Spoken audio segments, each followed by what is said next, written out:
Terima kasih Tuhan buat kasih-Mu yang begitu besar bagi kami di tengah-tengah masa pandemi ini Tuhan, di tengah-tengah kesulitan yang mungkin sebagian kami atau sebagian besar kami hadapi.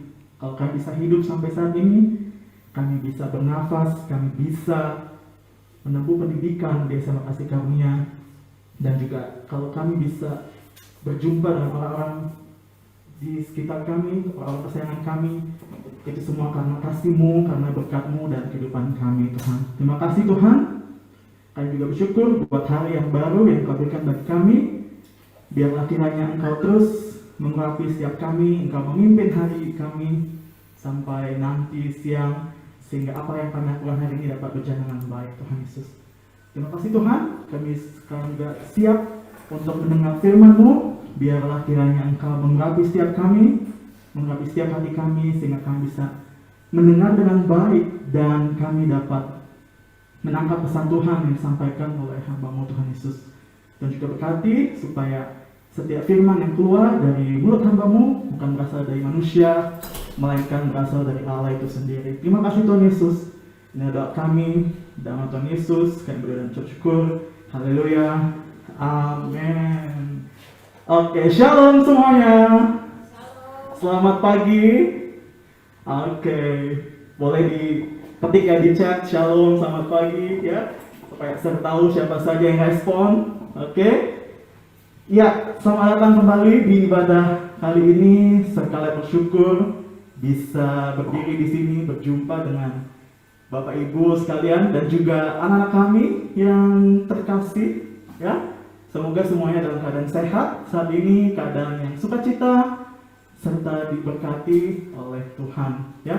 Kita bersyukur kalau pada hari ini di masa-masa ini, masa-masa pandemi, kita masih bisa melakukan segenap aktivitas kita ya, meskipun via Zoom, tapi sering berdoa supaya itu tidak mengurangi sukacita kita semua.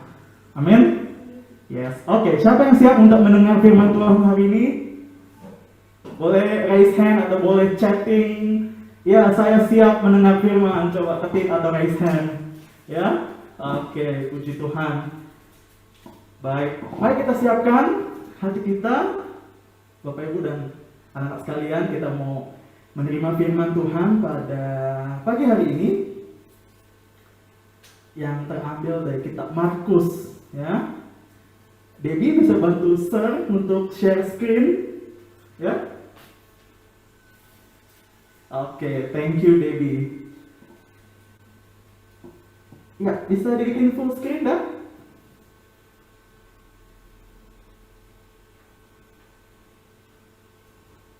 Oke, nanti diklik full screen ya, Deb ya. Oke, thank you. Ya, jadi hari ini saya mau menyampaikan beberapa hal yang ingin membagikan sesuatu pada pagi hari ini, yaitu terkait percaya pada Yesus saja ya. Kepercayaan kita kepada Yesus, kepada Tuhan kita ya. Kalau kita bicara kata percaya, berarti itu bukan sekedar diomongan saja ya. Ya, percaya, tapi gak dipahami dengan baik, gak diinternalisasikan apa yang maksudnya percaya itu. Nah, hari ini kita akan lihat sebuah kisah yang tampil dari kitab Markus ya. Kitab Markus pasal 5, yang ada kitab di rumahnya boleh buka. Kitab Markus pasal 5 ayat 21 ya. Markus 5 ayat 21. Oke. Ya, Debbie bisa full screen dah, supaya teman-teman dan Bapak Ibu guru bisa melihat dengan jelas. Oke. Ya, saya bacakan ya, Markus 5 ayat 21. Di situ perikopnya adalah Yesus membangkitkan anak Yairus dan menyembuhkan seorang perempuan yang sakit pendarahan. Ya, kita akan baca bersama-sama secara perlahan. Oke, sudah full screen ya? Ya, thank you Deb. Dimulai dari ayat 21 ya. Sesudah Yesus menyeberang lagi dengan perahu, orang banyak berbondong-bondong datang lalu mengerumuni dia. Ya, sedang ia berada di tepi danau. Ayat ke-22, datanglah seorang kepala rumah ibadat yang bernama Yairus. Ketika ia melihat Yesus, tersungkurlah ia di depan kakinya. Ya, jadi seperti yang kita tahu, Yesus melakukan berbagai pelayanan, ya, yang luar biasa. Dia berpindah ke sebuah daerah, sebuah kota ke kota lain, satu wilayah ke wilayah lain. Untuk apa? Untuk melakukan pelayanannya, ya, melakukan mujizat-mujizat, pengabaran Injil, ya. Itu sebabnya Yesus memiliki banyak pengikut. Oke? Banyak orang yang berbondong-bondong mengikuti dia, bahkan mengerumuni dia dalam perjalanannya. Nah, kita lihat ayat 22, ketika ia berada di tepi danau, ada seorang kepala rumah ibadat. Ya, garis bawahi kepala rumah ibadat yang bernama Yairus. Kalau kita bayangkan kepala ibadat ini, kita bayangkanlah seorang pendeta atau imam atau bahkan gembala di sebuah gereja, gitu ya, supaya bisa anak-anak di sini bisa menangkap gambaran, gitu ya. Nah, ketika ia melihat Yesus, tersungkurlah ia di depan kakinya. Bayangkan, seorang pendeta yang besar, seorang imam, pemimpin gereja, tersungkur, ya. Kalau tersungkur tuh lebih dari sekedar sujud, ya. Kalau tersungkur tuh wajahnya sampai, kalau bisa sampai nyentuh tanah, gitu ya. Itu yang namanya tersungkur, bukan sekedar sujud. Wajahnya menyentuh tanah. Nah, di depan kakinya. Ayat 23, dan memohon dengan sang kepadanya, anakku perempuan sedang sakit, hampir mati. Ya, anakku perempuan sedang sakit, hampir mati. Datanglah kiranya dan letakkanlah tanganmu atasnya supaya ia selamat dan tetap hidup. Ya, mungkin dia pernah mendengar tentang Yesus sebelumnya, bahwa Yesus itu melakukan mujizat-mujizat yang luar biasa, ya. Yesus melakukan pelayanan ke berbagai tempat. Maka itu yang tadinya yang dia dengar, dia hanya dengar saja, ya. Dia hanya mendengar, oh Yesus itu begini. Tetapi ketika dia mendengar bahwa Yesus ada di daerah itu, dia memohon sesuatu, ya. Karena anak perempuan ini sedang sakit, hampir mati. Berarti ini sangat-sangat keras sakitnya. Oke? Kita lihat di sini, Yairus memohon kepada Yesus agar mampir ke rumahnya. Mampir supaya apa? Supaya mungkin dengan harapan bahwa Yesus bisa menyembuhkan anaknya. Karena kan tadi sakit keras, hampir mati. Mungkin dia berpikir kalau Yesus datang, mungkin dia bisa disembuhin, atau mungkin anak saya bisa kembali pulih. Oke? Ayat berikutnya, next slide. Dep. Oke, ayat 24. Lalu pergilah Yesus dengan orang itu, orang banyak berbondong-bondong seperti dia, dan berdesak-desakan, saking banyaknya orang, semua ingin mendekati Yesus, ya, semua ingin berkumpul di dekat Yesus. Ya, untung saat itu belum zaman pandemi, ya, soalnya kan nggak boleh berkerumun. Nah, di sini dikatakan semua berdesak-desakan di dekatnya. Nah, di saat yang sama, kita di sini, di saat yang sama, di ayat ke-25, ada seorang perempuan juga. Jadi, ketika Yesus bersama-sama dengan orang banyak ingin datang ke rumah Yairus ini, ada juga orang yang menginginkan kesembuhan. Ya, kesembuhan dari apa? Dari 12 tahun pendarahan. Oh, bayangkan, 12 tahun pendarahan, dan tidak ada tabib lagi yang bisa mengobati dia. Ya, kalau kita baca dari Alkitab, tidak ada yang bisa menyembuhkan penyakitnya ini. Itu sebabnya di ayat yang ini kita lihat bahwa Nih, ayat 26. Ia telah berulang-ulang diobati berbagai tabib, tapi tidak ada gunanya sama sekali. Useless, gitu ya. Gak menghasilkan apa-apa. Nonsense gitu, zero. Gak ada perubahan, dia gak sembuh, dia gak semakin sehat, dia gak semakin pulih. Itu sebabnya ketika dia mendengar Yesus bersama-sama dengan orang banyak, dia juga ingin mendekati Yesus. Oke? Ayat berikutnya, next slide, there. Ya, thank you. Ayat 27 kita lihat bahwa dia juga sudah pernah dengar berita tentang Yesus. Dia sudah tahu kalau Yesus itu sering melakukan mujizat, melakukan perbuatan-perbuatan ajaib. Maka itu karena dia tahu, wah, Tuhan Yesus ini berkuasa banget. Ya, Tuhan Yesus tuh ajaib banget. Itu sebabnya di ayat ke-28 dia bilang, asal ku jamah saja jubahnya, aku akan sembuh. Ya, asal ku jamah saja jubahnya. Bayangkan, dia saking mengenal Yesus, dia sering sekali mendengar tentang keajaiban dan kedahsyatan Yesus. Dia bilang, aku nggak perlu ketemu dia, aku nggak perlu datengin Yesus, aku nggak perlu ngobrol sama Yesus.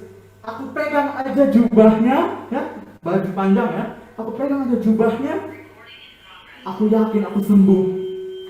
Ya, bayangkan dengan keyakinan yang begitu luar biasa, dengan tekad yang begitu kuat, sampai-sampai dia bilang tak perlu ketemu, pegang baju aja udah sembuh.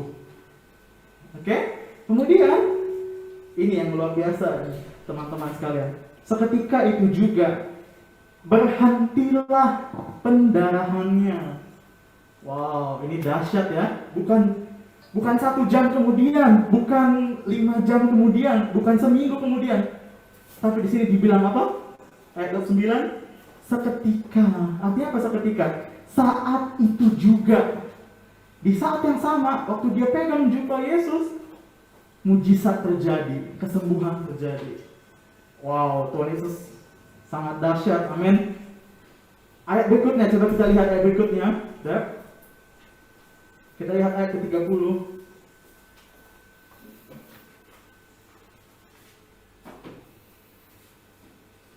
Pada ketika itu juga Yesus mengetahui bahwa ada tenaga yang keluar dari dirinya, lalu ia berpaling kena orang banyak. Jadi karena tadi ada seorang wanita yang pendarahan sudah lama, dia merasa, waduh, siapa nih yang pegang jubahku? Oke? Siapa nih yang pegang baju aku nih tadi? Karena kan tadi orang-orang banyak nih, orang-orang berkumpul semua.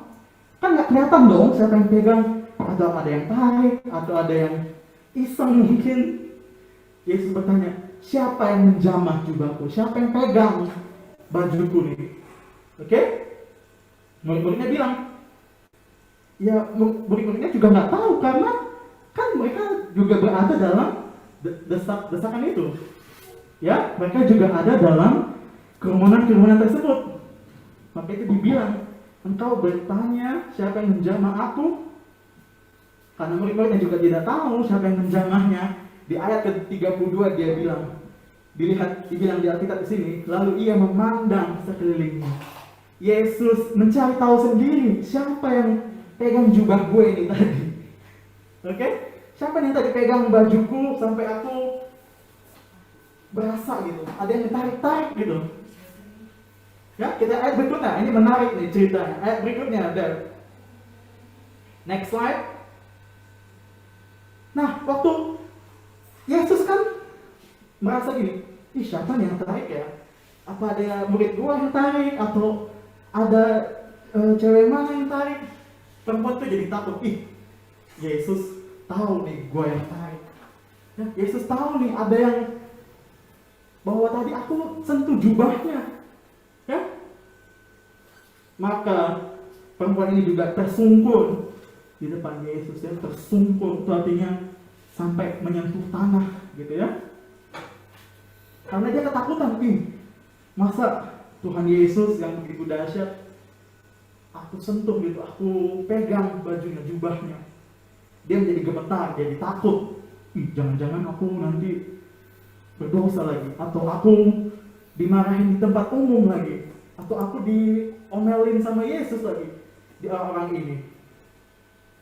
Tapi ternyata respon Yesus lain, Bapak Ibu dan teman-teman sekalian. Respon Yesus lain. Dikatakan di ayat 34 sini, "Hai anakku, imanmu telah menyelamatkan engkau.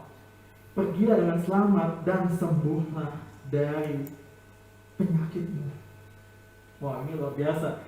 Respon Yesus bukannya marah, ya? Respon Yesus bukannya memaki-maki, bahkan bukan menegur. Tetapi Yesus dengan kasih yang luar biasa, dia bilang, "Imanmu telah menyelamatkan engkau." Wow, ini statement yang luar biasa ya. Imanmu telah menyelamatkan engkau. Padahal Yesus kan nggak tumpang tangan, nggak doain begini, ya kan? Mungkin nggak ambil pasir terus ditaburin, kan nggak begitu, ya kan? Atau Yesus mungkin nggak Yesus rangkul begini, atau angkat tangan gini. Bayangkan, ini dahsyat.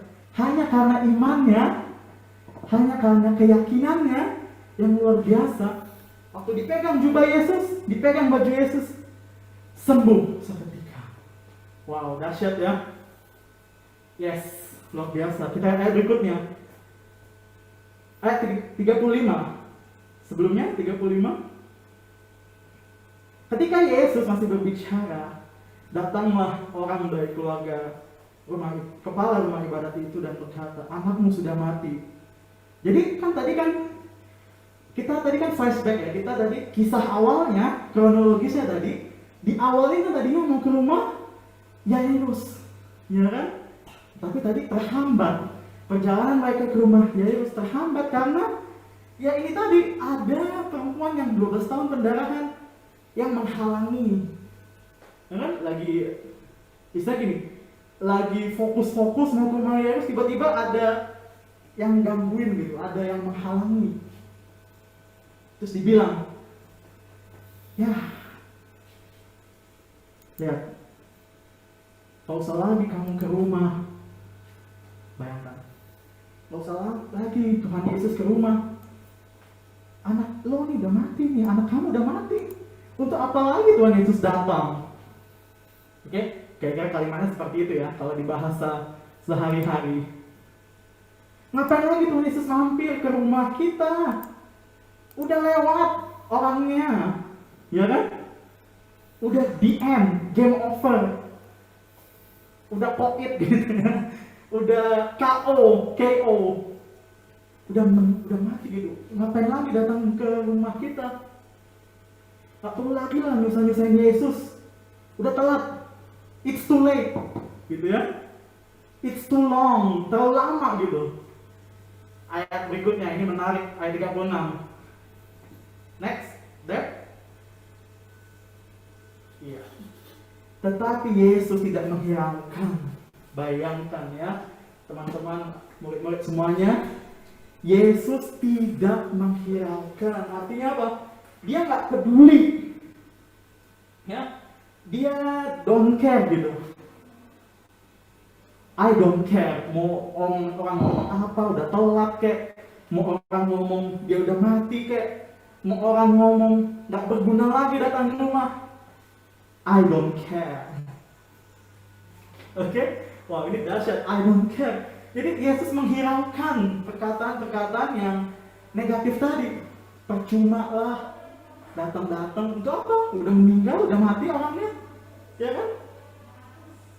Tetapi bukan hanya menghiraukan, tetapi Yesus juga berkata kepada si Yairus ini, "Jangan takut, percaya saja." Wow. Bayangin ya teman-teman ya, di situasi yang sangat-sangat kritis, yang sangat-sangat genting, ini orang udah mati bahkan. Tetapi Yesus bilang, "Jangan takut, jangan takut, percaya saja." Ya, coba kalian bayangin ya, kalian masuk di ICU misalnya, ya, misalnya saturasi oksigen kalian menurun. Ini analoginya ya, kita coba analogikan kejadiannya. saturasi oksigen kalian menurun nih. Kan udah dibawa ke ambulans ya, ya kan? Udah bawa ke ambulans. Tapi telat misalnya gitu, telat. Udah nggak tertolong, kalian udah kehabisan nafas misalnya. Terus dokternya bilang gini, udah Bapak Ibu tenang aja, nggak usah takut. Bayangin, di saat kalian lagi kehabisan oksigen nih, udah mau mati nih, dibilang, udah jangan takut, percaya aja. Nah, dari analogi itu, kita bisa kaitkan dengan kejadian ini. Bisa-bisanya gitu ya. Mungkin dalam hati Yairus dia bilang gini, tenang aja, bisa-bisanya aku disuruh tenang. Ya kan? Bisa-bisanya gue lagi buru-buru nih, aku lagi buru-buru Yesus nih, sama Yesus. Tapi dia bilang, udah tenang, jangan takut, percaya aja. Wow, ini sangat-sangat di luar ekspektasi dia. Padahal tadi keluarganya udah bilang bahwa dia udah mati gitu, nggak usah datang lagi, percuma, udah meninggal. Kita lihat ayat berikutnya ya, ini menarik. Kita langsung ke ayat 38, mereka tiba di rumah kepala ibadat. Jadi di sana juga orang-orang sudah kumpul ya, udah melihat, wah udah meninggal, udah mati nih. Semua udah kumpul, udah nangis-nangisan gitu ya, udah heboh, aduh, nah ini gimana ini, semuanya nangis-nangis, histeris gitu ya. Aduh, coba datangnya lebih awal, pasti gak akan mati begini anak ini. Aduh, coba Yesus datangnya lebih cepat gitu, gak bakal meninggal anak ini. Kayak gitu ya misalnya. Nah, kita lihat yang berikutnya, ini luar biasa. Yang next slide deh. Kita lihat di sini. Yesus bilang di ayat 29, ini ajaib. Mengapa kamu ribut dan menangis? Anak ini tidak mati tetapi tidur. Ya, bayangin. Dibilang bukan mati loh ini, cuma tidur. Lalu ketika Yesus begitu, dia tertawakan. Masa tidur? Lihat nih, udah nggak bernapas nih, udah nggak bergerak, udah kaku badannya, masa jangan tidur? Ini ayat 41 ini dahsyat. Lalu dipegangnya tangan anak itu, ya, dipegangnya tangan anak itu, katanya talitakum, yang berarti hai anak, aku berkata kepadamu, bangunlah. Ya, talitakum, bangunlah. Akhirnya kita lihat berikutnya, ini endingnya kita lihat. Next slide deh, ini endingnya kita lihat. Apa yang terjadi setelah Yesus bilang, bangunlah talitakum, gitu ya. Seketika itu juga, wow, dahsyat ya. Bukan 1 jam kemudian, bukan 2 menit kemudian, saat itu juga anak itu bangkit, berdiri dan berjalan. Wah, ini dahsyat ya, bangkit, berdiri dan berjalan. Kemudian orang melihat di situ sangat takjub. Mereka heran, wow, luar biasa gitu, amazing, unbelievable gitu. Ini di luar nalar manusia gitu. Kemudian ayat terakhir, dengan sangat dia berpesan supaya jangan seorang pun mengetahui hal itu. Lalu ia menyuruh mereka memberi anak itu makan. Maksudnya apa? Supaya dia itu meresapi sendiri, dia memaknai sendiri apa itu kedahsyatan Yesus, apa kekuasaan, keajaiban Yesus. Ya, jadi dia disuruh menghayati, merenungkan perbuatan yang ajaib itu. Nah, dari ayat-ayat berikut ini ada beberapa hal yang kita bisa pelajari. Kita secara cepat kita lihat apa yang bisa kita pelajari dari kisah-kisah ini. Yang pertama, di tengah kesulitan-kesulitan yang ada, kita harus memohon kepada Yesus. Amin. Jadi ketika kita dalam masa sulit, misalnya dalam keadaan apapun, kita tidak ada uang, atau orang tua kita susah misalnya, atau bahkan kita misalnya susah dalam hal sekolah, kita nggak bisa menerima pelajaran misalnya, atau dalam banyak hal, kita harus memohon kepada Yesus. Sama seperti Yairus ini, dia nggak peduli dia seberapa hebat, nggak peduli dia seberapa kaya, seberapa pintar, tetapi karena kebutuhan yang mendesak, karena dia tahu dia mengalami masa sulit, dan dia nggak bisa handle masalah-masalah dia sendiri, ya, dia butuh Yesus, gitu ya. Jadi sama seperti kita nggak bisa handle kesulitan kita sendiri, kita butuh Yesus yang menolong kita. Amin. Kemudian yang kedua, apa yang kita bisa pelajari dari kisah-kisah berikut ini? Iman mengubah sebuah kemustahilan menjadi sebuah mujizat. Ya, bayangin, tadi kan dilihat bahwa nggak mungkin lah sembuh yang tadi 12 tahun pendarahan, mana mungkin sembuh, ya kan? Tetapi dengan iman dia kan tadi bertekad, asal ku jamah jubahnya saja, asal ku pegang bajunya aja, aku sembuh. Dan seketika itu juga dia menjadi sembuh. Wow, dahsyat kan?